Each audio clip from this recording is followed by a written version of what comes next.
Alright, it's time to go over the most powerful branch in the game. Disclaimer, this is the most common one you end up using, the regular good old branch. But the memory core is the one that opens up a lot of power saving and a lot of automation. I will go over some power saving in this one. It will have a more dedicated video later. And I'll go mostly with how you can trigger different circuits with the memory core in order to, automate stuff. The main gist of it is exactly how I explained it in the short. The memory core just toggles between two different lines using the same power source. So it lets you kind of double up on the efficiency of your energy. All right, so let's paint this scenario. Let's say you only have a small battery and you want to power up some furnaces or a turret for defense. Normally you wouldn't be able to do both things, but thanks to a memory core, you can have the furnaces on, and then when you need the turret on, you can switch it over. Of course, the main thing is you don't want to be manually pressing this thing yourself. You'd want to automate it. Now, I need to give you guys this one disclaimer. Most of this stuff, like the automation or the power conservation, is more relevant when you're starting small or where you stay small, where you have like a solar panel and a small battery or a medium battery and like one turbine. If you're playing in a clan or if you're just dominating the server, you can brute force power to the point where you don't really have to think about any of this, and the whole automation, you can just force it all active at once. So think of it that way. This is for your small base or for your small groups or for the solo, especially if you want to hide your wealth. All right, so this is a basic setup to show some automation, like the most basic level. And we're starting off with just what you would do with a solar panel, small battery combo when you're barely starting out, using only 10 power because of power saving things. Again, I'll go over that later. So you only have 10 power. How do you use this properly? One of the key things for automation is to try to limit how many idle systems you have. For instance, right now what is active is 9 conveyor systems doing nothing. Just assume you have these all plugged into everything. There's nothing being filtered in, nobody's dropping off anything. So in essence, this is 9 power being wasted, doing nothing. So this is where the automation thing comes in. So the memory core is set with a toggle feature on the button, so you can just click it between left and right as you want, or once we hook this up, an automation feature in which it switches it to the second mode, which is these furnaces to start cooking. Essentially, you give it a job. The best way to think of this is you have a lot of jobs to do and you try to prioritize the most important ones first. So like I said, once I connect the filter fail into the memory core for set, it will switch over to the furnaces. This conveyor belt is the one that's supposed to be dragging out ore. But since there's no work to do, it switches back to line 1 and then looks for work to do, transferring stuff over. There's nothing to transfer, therefore it switches back. It'll keep switching back and forth. This is a way you preserve some energy and keep automation going. But now let's say you actually do give it some work to do. Right now when it switches back over, this filter actually gets a job to do, so it will not switch over and it will filter everything through until it fails and then switch off to line 2. And once it's in line 2, these things will start cooking, allowing fragments to, spawn. And then this one will have a job to do, and it will not switch off. Of course, you're going to ask yourself, is that it? Or can you do more? And you definitely can. You can attach even more memory cores and create yet even more lines of circuits. Like here, I'll just reconnect it, and you have the whole main line, the ones I already showed you. Because these two are technically idle systems, meaning there can be times where they don't actually have any work to do. So then you can attach a whole third line, and this third line is just for pure stuff that you don't necessarily have to have on, but it would be nice to have on just because you want to for whatever reason. And when you're not doing any work with these, you just switch it over.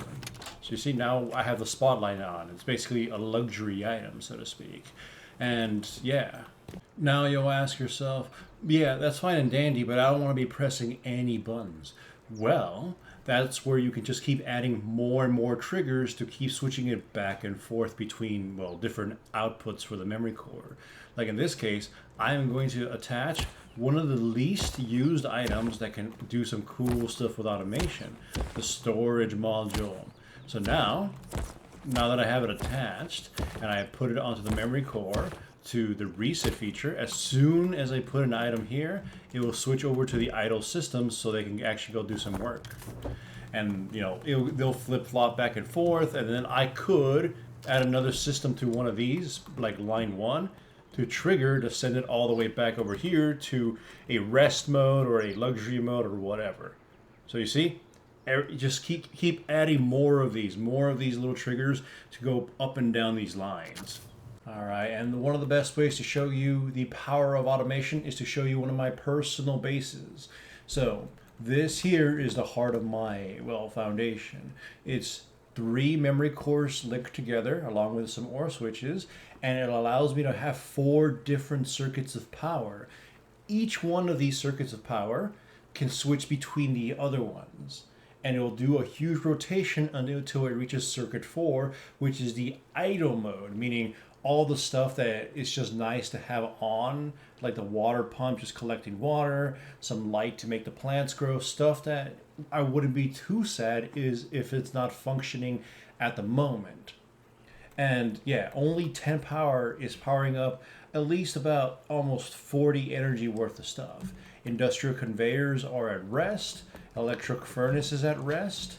So a lot of things are currently not working because they don't actually have any work to do. But at any point, the second I interact with my Dropbox, it will switch over and look for things that need to be working and get them to work. I'm going to show you just by dropping a random item in here. So it will switch the entire system to line 1. Line 1 is the conveyor system for the beginning, and it just sends it where it needs to go, and then it switches over to the next line after it's done transferring the item. There was no other work beyond that it needed to do. So the industrial system turned itself off. It went to line 2 to check for some work, and then it went to line 3 to check for some more work, and it does have some. So now the furnaces get to stay on.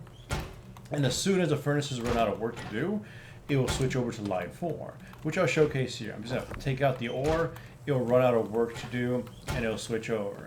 These things here should turn on, and then filter it all into a buddy box over here. So then when it fails, it tricks the system into switching back.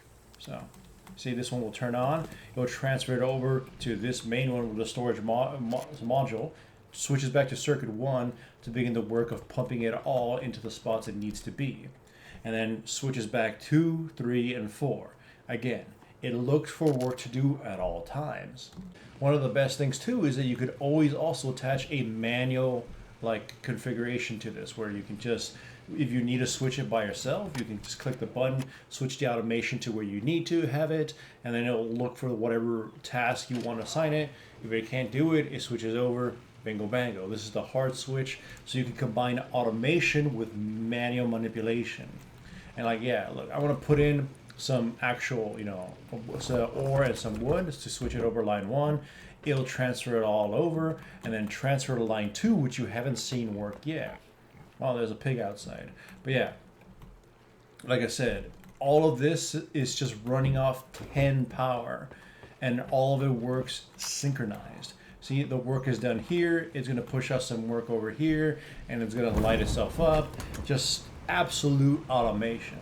The only thing I ever really have to do is make sure to actually use this box and not these over here. But even then, you can, if you like expand your batteries just a little bit more, or use like backup batteries that don't have any other purpose other than triggers, you can continuously make some weirder automatic options, which I didn't implement here.